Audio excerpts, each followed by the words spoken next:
आज हम डिस्कस करने वाले हैं on the issue of India middle east Europe economic corridor.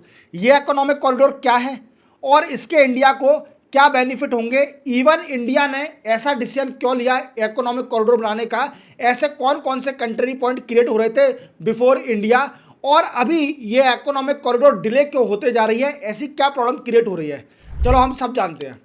क्या है कि जैसे आपने सुना होगा कई साल पहले चाइना ने एक डिसीजन लिया था जिसको बोलते हैं चाइना पाकिस्तान इकोनॉमिक कॉरिडोर। ये economic corridor Pakistan occupied Kashmir से पास हो रही थी, जो कि डिफिकल्टी क्रिएट कर रही थी इंडिया के लिए, क्योंकि Pakistan occupied Kashmir is a integral part of the India, but अभी अंडर पाकिस्तान है।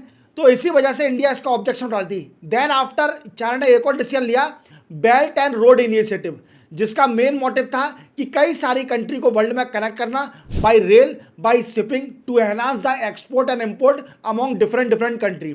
इसी को देखते हुए इंडिया ने भी एक डिसीजन लिया जिसमें इंडिया मिडिल ईस्ट और यूरोप इकोनॉमिक कॉरिडोर बनाया जाएगा, जिसमें इन एरियाओं को कनेक्ट किया जाएगा by shipping, by rail, to enhance the export and import, और we can say economic connectivity. इसी के साथ इंडिया को बेनिफिट क्या मिलेगा? देखो, इंडिया का बेनिफिट ये होगा इसमें कि इंडिया इजीली एक्सपोर्ट कर पाएगी पर्शियन गल्फ कंट्रियों में और इवन यूरोप की कई सारी कंट्रियों में। इवन इंडिया जितनी भी यूरोप कंट्रियों के साथ टायर अप करने जाती है तो हमेशा इंडिया मिडिल ईस्ट और यूरोपियन इकोनॉमिक कॉरिडोर एक एग्रीमेंट साइन करके जरूर आती है। इसी के साथ वो चाहती है कि मैं पर्शियन गल्फ और इवन यूरोप की सारी कंट्रियों में एक्सपोर्ट करूं।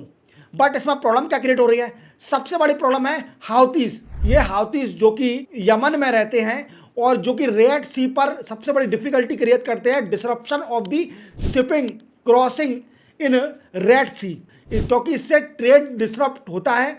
और दूसरी डिफिकल्टी है इसराइल हमास वार, क्योंकि जो कि इंडिया मिडिल ईस्ट और यूरोपियन इकोनॉमिक कॉरिडोर है, ये पहले पर्शियन गल्फ से पास होगी by Israel, Iran, then after it pass to the Europe. तो ये कई सारी डिफिकल्टी क्रिएट हो रही है। अगर इंडिया इन पर फोकस करेगी तो definitely it provide the better relation with the Persian gulf और यूरोपियन इकोनॉमिक कॉरिडोर।